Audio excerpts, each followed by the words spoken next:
Welcome to Pop-O-Holics, show about hot takes, hotter than hot taste of pancakes, where we're in a great movie revival. Talking Denis Villeneuve today, talking about Arrival. This is your first time to the show. We do things a bit different right here. Welcome to Pop-O-Holics. My name is Christian. I'm the host. I'm joined by my two best friends, Chris Conkling and Brian Dupree. Like I said previously, we do things a bit different around here. Movie that came out this month, even if you're, I imagine our podcast always gets hits from people listening. So if you're in the year 2025, first of all, how is it? Are we all still alive? That'd be cool. Denis Villeneuve has recently released Dune, Part 1. Oh, how's Part 2? Maybe that's a more apt question. How's Part 2 of Dune? Well, we covered Part 1 of Dune during the release, and we've decided to celebrate a few films from Denis Villeneuve, kind of revisit the filmmaker and discover more about him coming into prominence as an auteur, film director. And we got some movies coming out. How's the month going for y'all? So far, it's been excellent. Like, I've enjoyed every single one of the films that we've watched. A lot of the movies that we've watched have been sci-fi based, including the one that we're about to talk about. But he has excellent vision as a director, and I'm really enjoying watching all of these in order. Which is interesting, because he started... Or at least back-to-back. From watching some of the special features of the movie we're going to be talking about, he started as a documentary filmmaker, and then made films, and then moved into sci-fi, and what we're covering and what he's known by in his bigger, later years is sci-fi. But it's fascinating, because it's not the roots, but it's something he's said on record that he's been passionate about wanting to do, clearly. Brian, how's the month? Yeah, well, when we talked about Close Encounters of the Third Kind, he said that was a movie that hugely impacted him when he was younger. So that makes sense. No, yeah. I've had a great time this month. Obviously, seeing Dune for the first time, we all really enjoyed that. Coming back to Blade Runner 2049, enjoyed that even more than the last time. And I gotta say, I'm feeling similarly with Arrival. So I think it shows, too. We're going backwards through his catalog at this point, covering his 4 latest movies in terms of release date. And I think as we're getting further back, we're getting more and more character-driven in an interesting way. So I think you pointing out the documentary past really makes sense. And I think going into Incendies, we're going to really see even more of where his roots are. But it is kind of incredible to think of someone who starts off as something that you think is very grounded, down-to-earth documentary and has expanded into the sci-fi blockbuster director these days. I think it's a humbling example of what can pay off for mastering certain parts of the craft of filmography. Mm-hmm. I think that's my biggest takeaway so far, is just the respect I have for elements that aren't necessarily the shiny bits that we talk about on this podcast and that you hear about talked about in podcasts, but they're just the functionality of a director, and how knowing it from the bottom up is really effective in crafting an overall story, and obviously the importance of collaboration, because I think that leads into some of the character of his different works. But we'll talk about that more as we go into the movie we're talking about this week, which is Denis Villeneuve's Arrival. There are days that define your story beyond your life. Like the day they arrived. What might be called first contact. The objects measure at least... I'm Colonel G.T. Weber from Army Intelligence. Pack your bags. You're at the top of everyone's list when it comes to translations. Priority 1. What do they want? Where are they from? You'll be reporting to me, but you'll be working with him when you're in the show. That's what they call it, a UFO.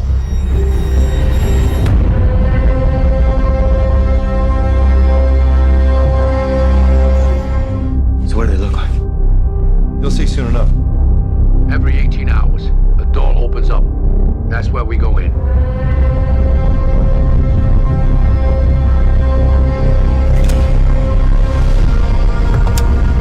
It's tough. Yeah, that just happened. What happens now? They arrive. That is from the trailer of Arrival, based on the short story by Ted Ching, The Story of Your Life. It is directed by Denis Villeneuve, written by Eric Heisserrer. Hopefully I'm pronouncing that right. Score by Johannsson, with music by another person. We don't have it in the show notes. I'm trying to pull that up. But it's using music by another artist with the actual score by Johannsson. With a budget of $47 million, it grossed $203.4 million. And it stars Amy Adams, Jeremy Renner, Forrest Whitaker, Michael Stuhlberg, Mark O'Brien, Tzi Ma, and Abigail Panowski. And what are we going to be talking about? We're going to be talking about our non-spoiler thoughts of the film, as well as going into spoilers. We'll have a clear delineation for those who haven't seen the film, and describe our favorite moments and final thoughts. So, let me quickly... so I found some of the music that included from Max Richter, Sarah Leonard, and Peter Waller. And the Berlin Chamber Orchestra. Just wanted to shout that out because I know that it wasn't purely Johannsson. All right, cool. So let's jump into our talking points and overall thoughts of Arrival. Chris, we are starting with you, my friend. What did you think of Arrival? So this was the first time that I saw Arrival, and I absolutely loved it. I think this is my favorite movie out of all the movies that we've watched so far this month. And that's because it is just so beautiful, both visually, emotionally, narratively. It's exceptionally human. I think Amy Adams is delivering an excellent performance. I actually love seeing Jeremy Renner cast against type as a scientist. We rarely see him get to play smarter characters. Typically, he's more action-oriented. So I really enjoyed that. And I think, I kind of I went on this emotional journey with the film where midway through you feel as though it's not going to be speaking as positively about humanity. But by the end, the film is actually very hopeful. And I really appreciated that roller coaster ride of a journey. It made me love the film even more. It makes perfect sense to me that this film won an Academy Award for Best Sound Editing, because there are moments when you are in the ship that it puts you in the environment. It's eerie and alienating in the way that they've edited the sounds, and it feels otherworldly, which I really, really dig. I love this movie. Absolutely. Brian. Yeah, Chris, I'm so happy you enjoyed it this much, because I'm probably coming down in the same boat. I think this is my favorite that we've watched of the three. It's just compelling on a philosophical level as well as like emotionally. I was not expecting to be hit as hard emotionally, especially knowing where this movie goes. Not remembering all the details of how it plays out, but knowing on some level and seeing it in a different way. This was only my second time seeing it. So we'll get into what I'm talking about in spoilers, but it forces the audience to address not only the obvious of the potential for extraterrestrial life and what would happen if it came here. That's the most baseline, but it forces you to think about the implications and the nature of language, the nature of time itself, and even things like human free will and the potentials around that. And it's still a propulsive, exciting, dramatic ride on top of that that's visually masterful and gorgeous. Amy Adams is excellent. She's not over the top. It's kind of an understated performance, but everything you need, and you see it all on her face. I think, with that being said, there's a couple of times where the writing is not great in this movie. There's a handful of moments that nearly take me out of the movie. Either things that are obvious and don't need to be said, or in particular, Forrest Whitaker's character, because he's kind of the one who he's not on their level in the room. He has to be that audience surrogate and have things explained to him that it kind of took me out of the movie a little bit. The one other line is very much spoilers, and I'll bring it up on the back end. But none of this took me out of the emotional connection with this character, and I was just destroyed by the end of this. Movie. It's awful. The visuals, absolutely spectacular. We'll get into some favorites, but Christian, I wanna let you take it from here. Yeah, I think you all bring up good points. My theme of trying to get through, I was telling Chris right before we started, my theme of this is to try to get through talking about this without crying, because I love this movie. And I saw it early on, and me and my oh my god, right now, wow. Me and my fiance started dating, very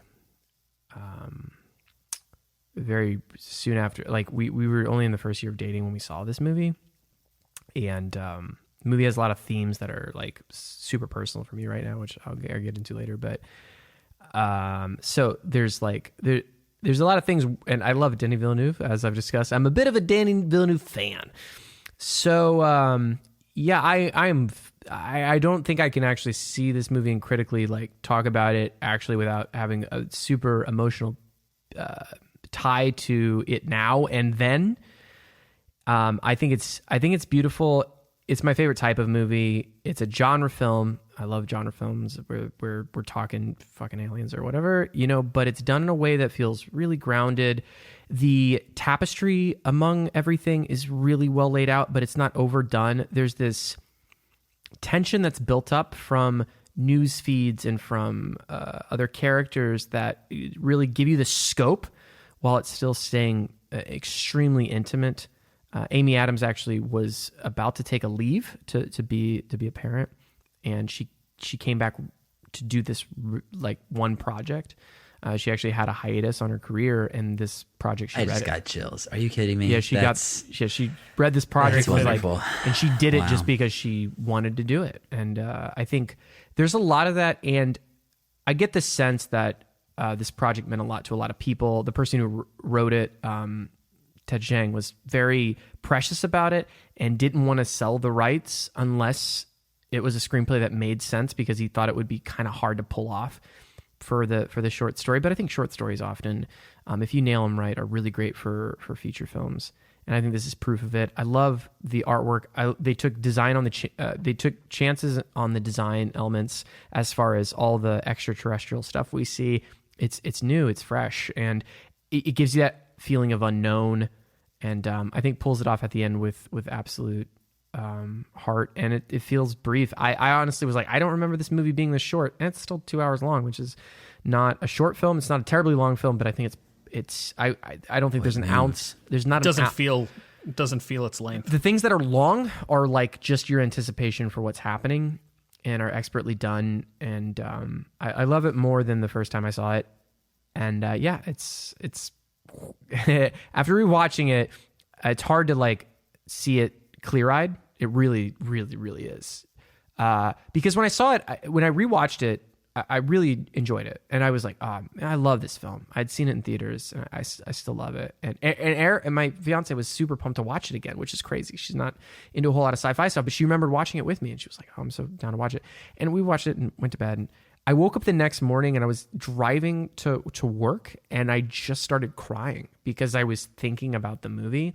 And I think some of my favorite experiences in the movie theater are, and watching movies is that lingering, I can't get it out of my head of what that meant. And it's like, oh yeah, I had the emotional ride of seeing it, but actually processing it is now change. And it's there's just a lot of stuff I love. The stuff about language. I don't know. I'm gonna ramble. And again, I'm trying not to ball my face off. So we're gonna continue on, and we're gonna jump into spoilers unless any of you, either of you, want to say anything before we get to spoilers. No, let's do it. Yeah, let's go. Spoilers for Arrival starting now.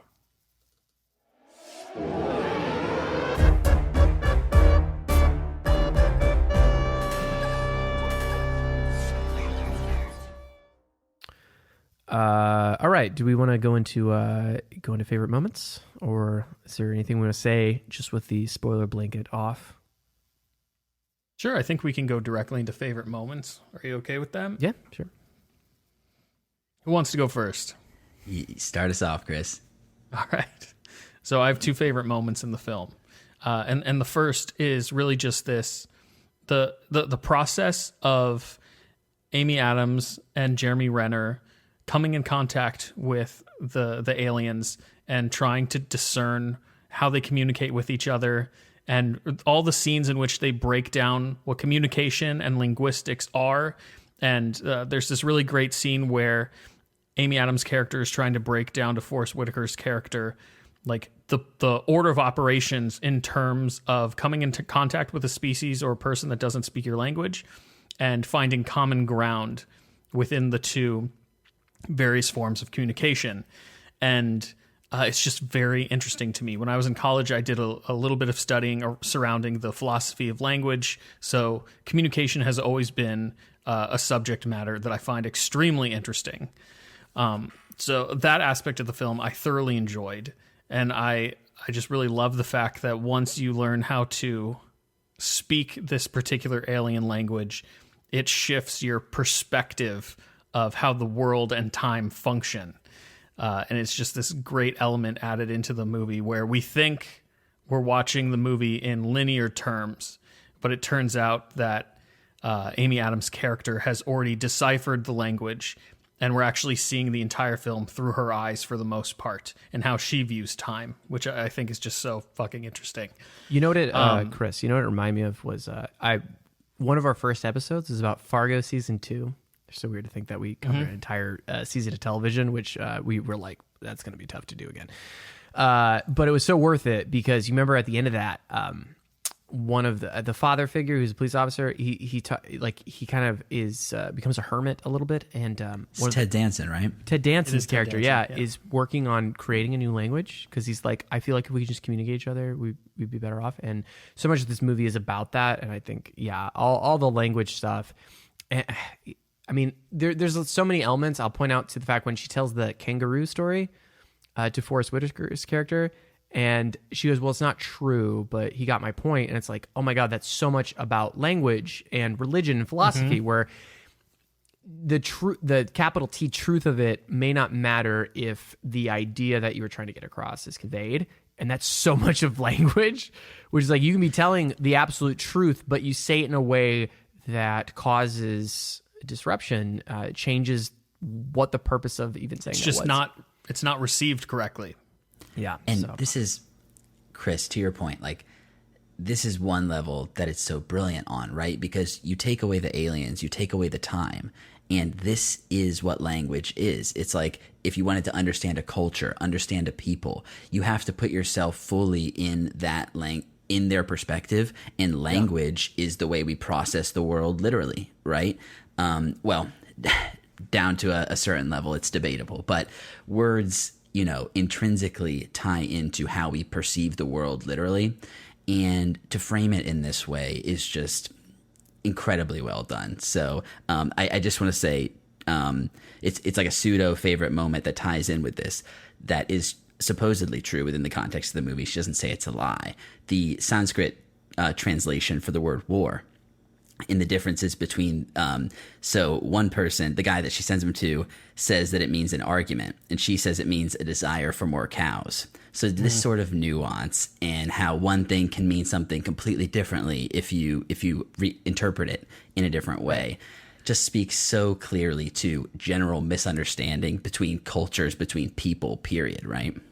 I also love the film introducing context surrounding language and how it's introduced in the Chinese government using mahjong as a means to communicate with their set of aliens. But by doing that, mahjong is inherently a competitive game, which means contextually you have things like winners and losers and stuff related to aggression and war. But in the United States, Amy Adams' character and Jeremy Renner's character are trying to use more pacifist means to discern the language and figure out how to communicate with them. I really dig that. Well, and the point too, where Amy Adams is, she breaks down what is your purpose here, like that for me makes like the drama of like, Brian, you had some criticism about Forrest Whitaker's character, but I believe he represents a reality of there's someone in charge with nukes, and I like you. Yes. And I want to know what you're doing, because this is a very tense situation, and I'm supposed to be the person who is trusted, and I'm trying to make the best decisions possible. I'm in an impossible situation, and I think he pulls that dynamic off well and convincingly of trying to handle it between, I think of middle management, right? I think he pulls off middle management very well in this situation. Right, but I 100% agree, and he feels like more so of a function than a character, if that makes sense, because of it. He does serve that purpose well, though. But I think what makes him more of a character is this, the important thing. The fact that he's siding with them to some degree. He's trying to sell what they're doing, so he has to understand it. And he clearly gets what she's talking about, and he serves as that purpose, as that functional piece. But yes, we don't get a flashback of Forrest Whitaker holding his child or anything like that. No, I know, because it's solely, like I said, none of this took me out of the movie ultimately. Yeah, to me, it's solely focused so much on Amy Adams as a person and her perceptions that it's able to have, Jeremy Renner is a side character. He's more part of her life, but in reality, he's a side character, and there's really only one main character, which I think helps it be very narrowly focused.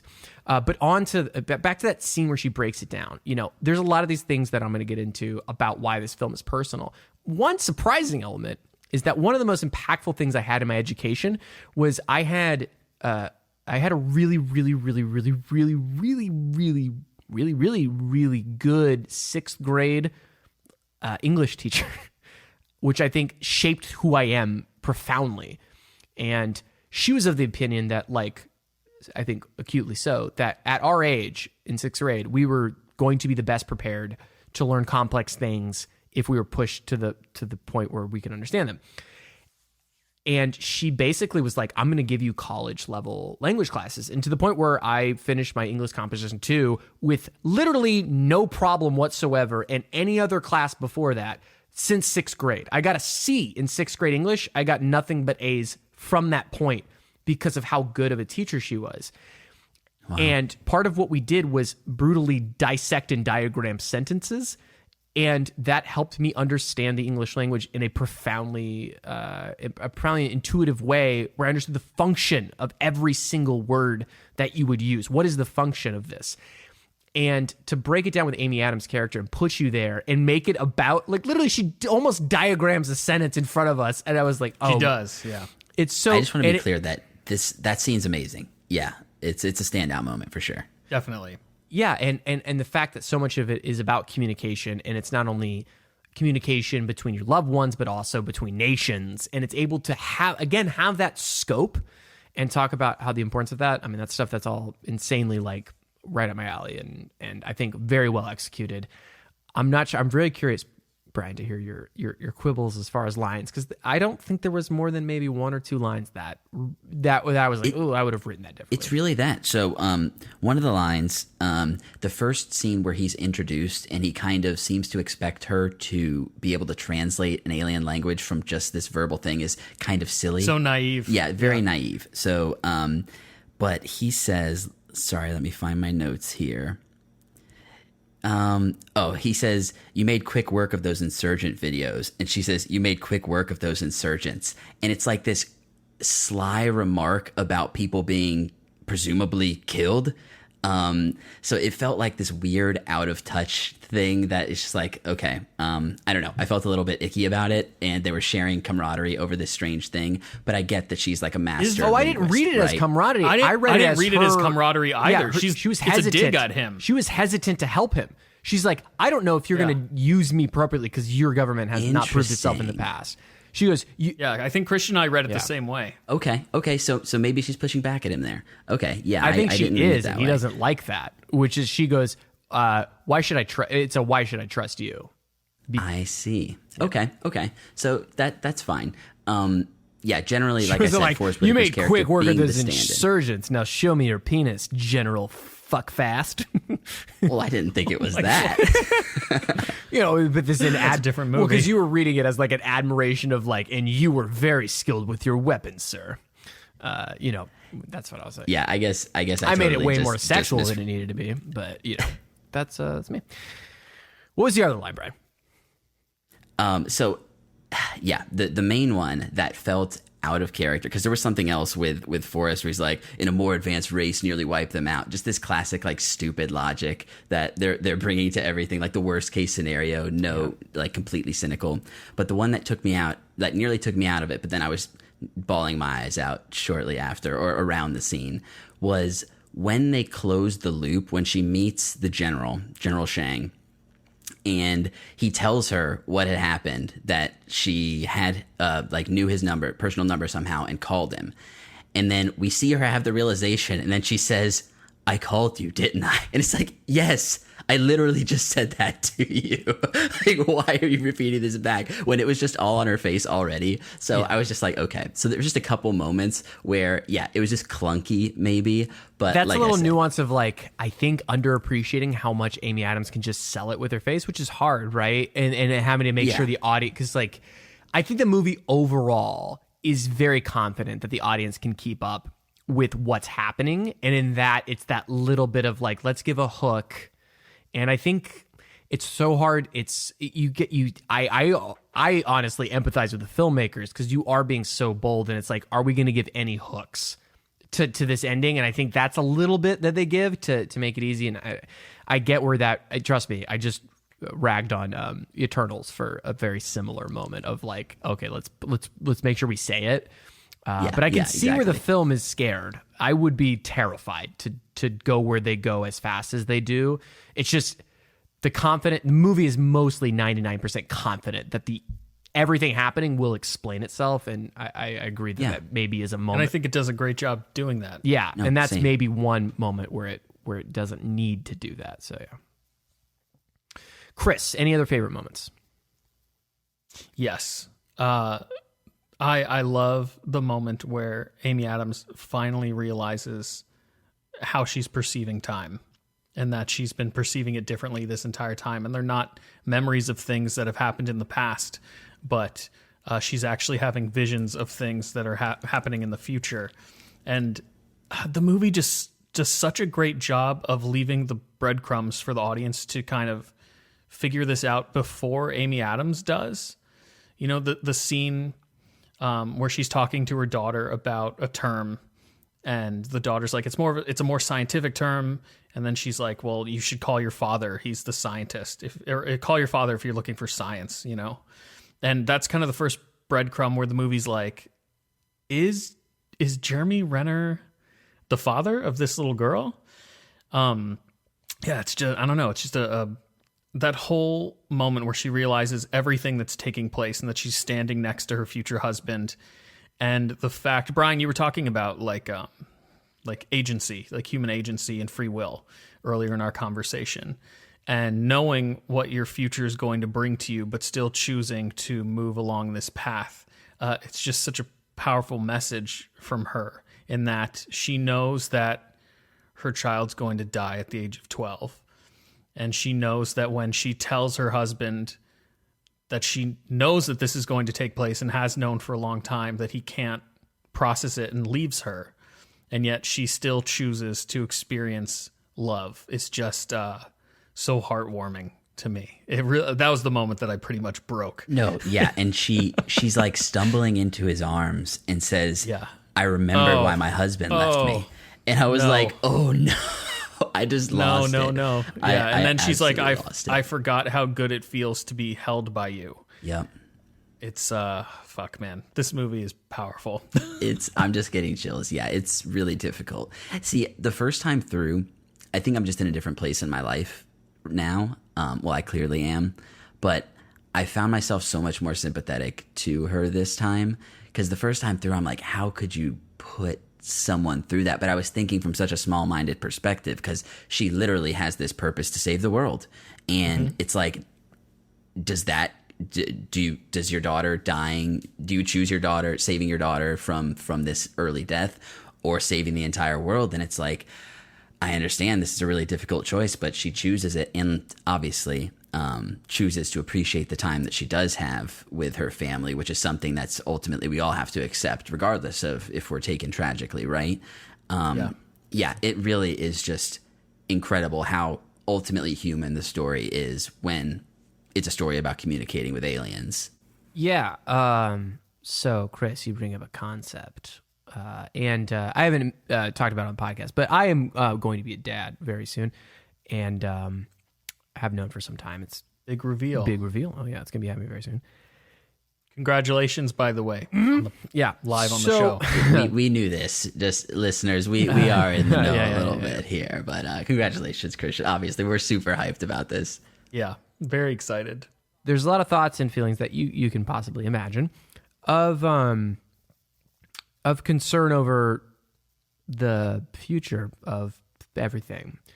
And I don't think it's unique to our generation. I think we're informed in a way that we haven't been before of some of the challenges, like globally and all that stuff. And there's times that I am terrified that I'm making a horrible decision for something that I am supposed to take care of. And I don't think I can say into words what that feeling is like, except for that this movie identifies it very well, which is knowing, did I make a mistake? Because I know how terrifying things can be, and I know how hard it can be to be alive, and I can only imagine how hard it's going to be in the future for various reasons. Global uncertainty, political strife, and the fucking world catching on fire and all that shit. And somebody I haven't even met yet, I'm very concerned about. And those are real fears that you have as a person. And I just haven't seen something that like encapsulates that. And I always hear the fucking shit about people who watch something. You wouldn't understand unless you're a dad. I'm not even a dad yet. I'm talking about the feelings of about to be a dad and like those things. And those things are very real. And I just appreciate how hopeful the movie is, because it just says it's worth doing because of the connection. It's worth doing because of the connection we have with others. And if you love it and you enjoy those moments, no matter if they end, the whole movie has to do with knowing that shit's going to end at some point, whether that's the whole planet being sunk into a sinkhole at one point, or relationships that we have with our friends, family. It's not just, I don't think it's limited to your relationship with a child. I honestly think it's bigger than that. Obviously the movie is exactly about that. But I do see it in a broader context. So for that, it is, everything is finite. And those things are trite, right? But can a movie, like, to the biggest sense, say like, you're not alone in feeling this way. This is a universal feeling. And in the face of, something as big as we don't understand, the unknown, aliens, genre film, right? And in the face of having a child, this, you can equate those things in this way. And I've been on and off like this for a day. So anyway, please, Brian, what are some of your favorite moments? I just want to say though that is a very normal reaction, and I don't think you should be ashamed of that reaction, because it's very normal. Chris, I have no shame. I'm immune. So in terms of, I guess I'll start with talking about the implications of the determinism that's kind of presented here. This is something that I'm very interested in, and people like Alan Moore have done a lot of work to kind of flesh out through their fiction this potentially superstructure of time that, even though we perceive it linearly because of our limited perspective, if you took a step out, it's actually the past, the present, and the future are all happening simultaneously. All simultaneous, yeah. So this idea of a pseudo free will gets tricky within the context of this. I don't always talk about my personal opinions on this sort of stuff, even though I'm obviously interested in it. But it presents this very interesting idea of free will, and she is such a pivotal person and recognizes her purpose and sees the hope and the meaning in living. And that in itself, regardless, free will almost becomes secondary because she has purpose and meaning and has a reason to continue going forward, regardless of if it's already laid out, because it's not about getting there, it's about going through it all and experience it in those moments. So and not only that, the decisions she make feel more important in the face of that, you know, like her. Yes. The movie does this great thing where it feels like she has the choice and she still goes with quote unquote determinism, but it feels like it's her choice, which I think is the best of both worlds. It feels like you chose that for the good things, you know? And yeah. I was going to say, I don't necessarily think that having purpose takes away free will, because you still have the option to turn away, you know?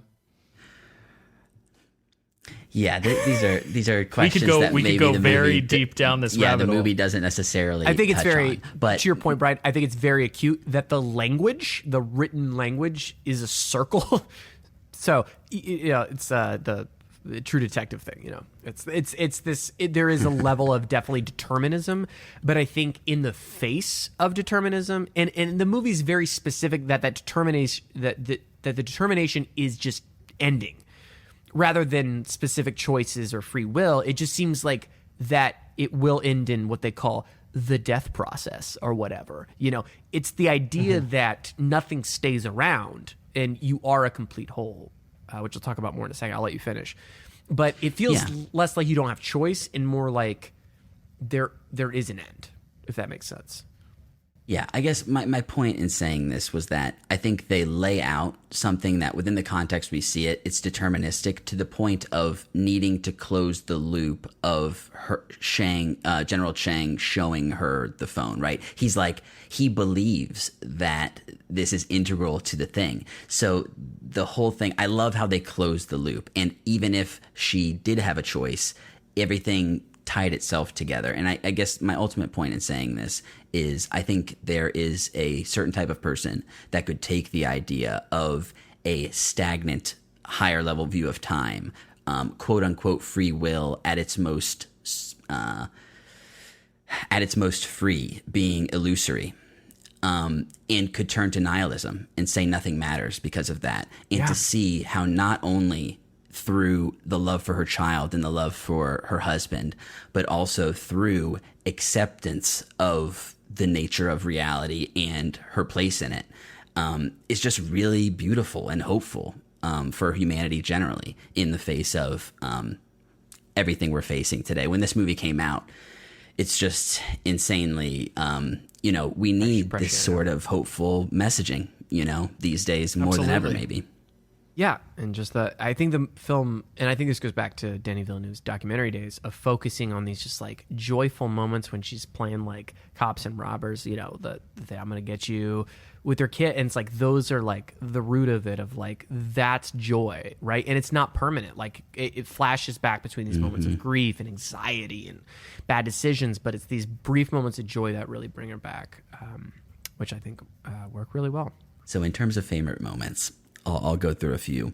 The first shot we get of the ship, it's this helicopter shot or something like it. We're in the middle of a valley. We see the ridge of mountains and all of these clouds just cresting over this mountain ridge, giving us the perspective for this giant ship. And, obviously there's CG stuff happening here, but similar to Dune, the way he can frame things and give it such scale. Even watching it at home, this stuff looked huge and gorgeous. So that shot in particular really kind of highlighted the one moment of the movie that's like a horror film, which I really appreciated. It freaked me out the first time. I forgot about it completely, and it got me again this time. it's unclear to me if it's a dream, but it's framed as her sitting on her bed talking to Jeremy Renner's character. And she says, "I've had a few dreams, but I don't think that makes me unfit to do this job," as she turns and sees one of the heptapods in the room. And it's just fucking terrifying. And then she wakes up afterwards. So it's like the one moment that's kind of like maybe a potential hallucination that she's having. But yeah, that hit me so hard. And we may have talked about it a little bit in non-spoilers, but the way the movie can go from huge and open to claustrophobic and up close, it really kind of sets the tone for what's going on really well. You mentioned the death process. When they say Abbott is death process, so it heartbreaking. was, and so this concept that they're, the way they view time within this is something that, if you're interested in this, Kurt Vonnegut's Slaughterhouse-5 also deals with this concept, an alien race that sees time in a similar manner. But my God, it hit me deeply, even though it's like subtitles. I was able to relate. So I don't know. It was almost like admiration, but also deep sorrow that this creature clearly understands on such a true level how, like, okay, he's death process. He's going through that part of the cycle right now, but, you know, all the other cycles are still around, and, you know, our people are coming in 3,000 years or whatever, you know, we're going to persist so far into the future. So that type of perspective is just really beautiful. And the fact that we lost only one you of them, can prevent forest fires. Peace. yeah. Just the all the language at once. Yeah, I think that's probably, I think that and the other stuff we've talked about has probably covered my favorites. So going into my favorite moments, I think that the overall vibe and design of the film is probably like my favorite part, right? Which is what makes it such a complete work for me, and one of Danny Villeneuve's best, as we've clearly seen. I've shouted the praises of his newest film, Dune, and Blade Runner, but I do think that this clearly speaks as a whole piece, which goes down to the short story and the writing and the development of it. The cinematographer, the DP, who I don't know if we gave a shout out to, but I definitely want to. Bradford Young, who's done a lot of great, I believe, TV work as well as work in filmography. It does an excellent job. I remembered this film as being muted and gray, but that's not necessarily the case. I mean, it is, but in an uneventful way that grounds it really well. Like, it doesn't go for anything over the top or spectacular as much as some of the scenic views are out of this world. There's this, like, they described it in the behind the scenes as a bad Monday vibe, and that's clear, like, that is throughout of, like, this is just a regular ass worst Monday. Yeah, just a regular ass day where you're just like, whatever, I don't feel like, you know, the one day where you wake up and you're like, I'm not sure if I want to go to work today. It's just like cloudy and whatever. Like, that's the whole vibe, and I think that's what gives it that obvious muted color palette. But there's such distinction between the characters are outside of visitations with the aliens, where that's very bright and very illuminating to the, you know, dingy conditions of themselves talking among themselves. So I do love that. I think the design of, like, the spaceship is so out of this world. They described it as a pebble that was like, you know, a smooth pebble. And then the aliens themselves aren't fully revealed till later. And we just get the kind of hand of them. They almost look like hands that are sitting down. And they're part of, like, that uncanny valley creepy thing going on there. It's like, that looks too much like my hand for me to be comfortable with. The interesting thing about the way the bottom of the aliens are shaped is, like, even without eyes, and even though that isn't even their face really from what we see, there is, like, some emotion being expressed in the modeling of the creature. It's pretty cool. And, you know, we didn't touch on this, and they kind of leave it at some point, but the separation between their sound communication and their visual communication, like, to your point, maybe they express their emotions more so through the sound because the language is devoid of that sort of I don't know the word for it, but depth. Yeah, maybe they communicate actually very simply with like look and fear and happiness, and that's like the extent of how they can verbally communicate, but their written language is much more sophisticated, right? That's the vibe I'm getting. Like an Elcor. Sure, like an Elcor. What the fuck is an Elcor? From Mass Effect. Okay, I was like, I have no idea. Isn't that No, the species? no. Elcors have to. What's the species? No. Elcors talk in complete monotone and have to say They speak how they feel. they go yeah. frightened. I'm not sure what you're doing with that gun. Happy. Thank you for being here. You know, they have to like talk their Right. Nothing like that. You're right. It just reminded me but of an that interesting when you way. phrased it in that Yeah, way. but I think to your point, a very unique way that's not human of expressing Of conversing. oneself. Yeah. I saved you there. Look, I'm not a totally bad guy. Thank you. Yeah, so just the design of everything has you on the edge of your seat because it's not just this. It's so mysterious and it feels so otherworldly, and it's such a bold choice of art design that lend to the tension that this film has. And I think another favorite moment is just obviously all of it's great, but I think the first act of roping you into what you feel like is a powder keg that could explode at any point, and obviously develops as this very cerebral, emotional story. But to a general audience, I think the reason it was that so many people loved it, and certainly it's just engaging to watch, is that it feels like it could explode into war at the turn of a scene. And it has that tension, and I love that.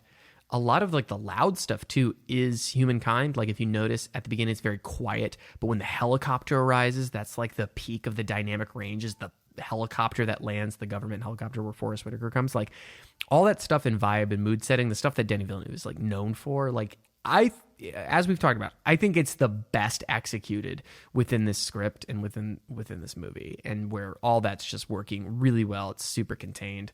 So favorite moments is the movie. I love the movie. And I feel the same way. Honestly, coming into this, I was planning on saying my favorite moment is the entire movie, but then I was like, I have to figure out individual things because I can't say that. So I'm glad that you said that. yeah, I think We're definitely.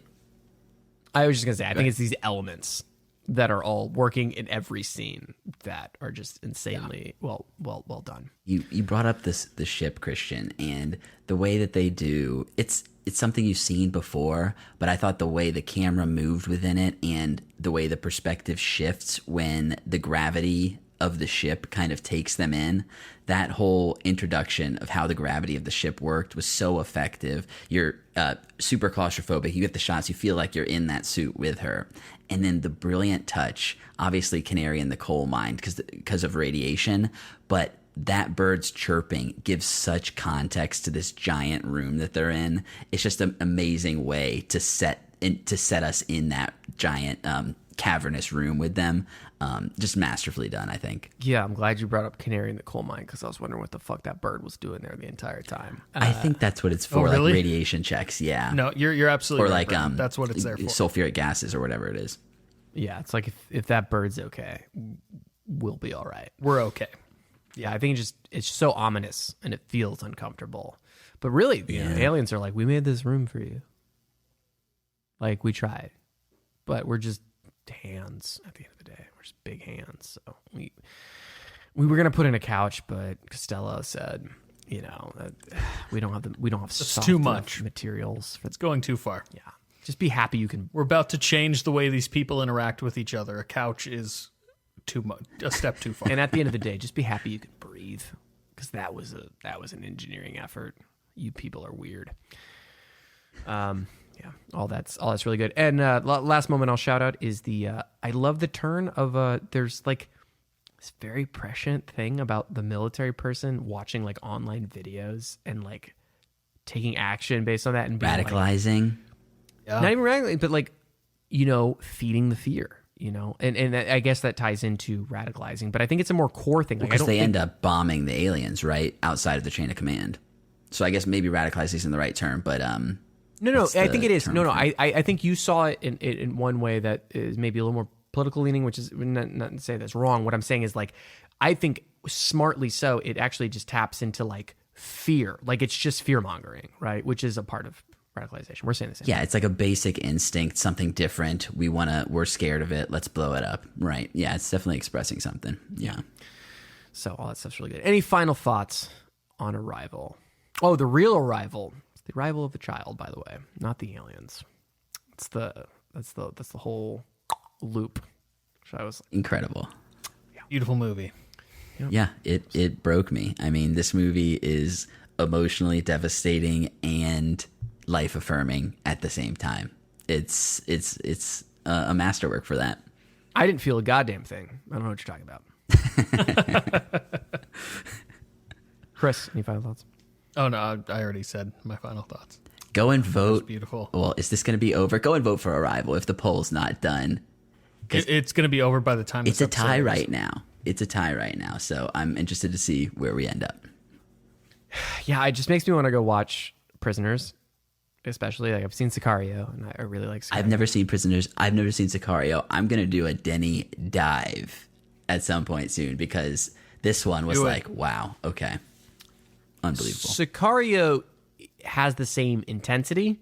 I think it amounts to a lot less, but it has the same intensity and style. It definitely is not as big of ideas, but it is fun. Fun is not fun. That's a bad word to use. It has the same level of, like, I think he does a very good job of set and setting, and it's much more of Denis Villeneuve doing like a thriller, but Denis Villeneuve style, which I think is to be appreciated. So those are my thoughts on Sicario. Final thoughts on Arrival. Yeah, no, this movie's like very easily creeping into my like top 10 films of all time based on this rewatch, because I loved it when I saw it. It's fair. And I honestly went in going, all right, what qualms am I going to have? Because I feel like it was just a time, and I came in ready to actually backstep on how I originally thought it was. And I'm wrong. Especially for time and place, which, art is a reflection of ourselves. So art is a reflection of ourselves. This is definitely a part of the times, especially part of us, from what we're saying. So that is that. Gentlemen, where can people find more of your work? Loyal listeners, you can find me on Twitter at Chris Conkling. And you can find me at True Pop-O-Holic. You can find my band at Midnight Satire. Positive NDA is a video that pales in comparison to the artistic efforts of Arrival, but definitely influenced by films that are like it. So if you're into this kind of stuff, I think you will find something to enjoy from the music, video, or otherwise. And you can find this podcast at Pop-O-Holics. If you go to the show notes, down in the podcast show notes, you will find a link tree to all of our social medias. Follow us there. We read every single comment. Follow us. Do all that stuff. Email us at popholicscast@gmail.com. Rate us 5 stars on Apple Podcasts, and follow us on your favorite podcast catcher of choice. Chris, what are we closing out the Denis Villeneuve month with? Christian, next week we're going to be closing out Denis Villeneuve with Incendies, one of his older films. Which I don't believe any of us have seen. Correct. And although I believe that some of us may be absent depending on scheduling, there will be at least one of us here talking about it. So you can look forward to that and more. We got our weekly uploads. You can follow us on YouTube. We do videos. We just did an Eternals review. So if you're into the Marvel Cinematic Universe, we definitely had an interesting discussion on that movie and all the things that... My God, those shoulders. Oh my God, the sex in that. Pretty intense. All right. All that and more coming up next week on...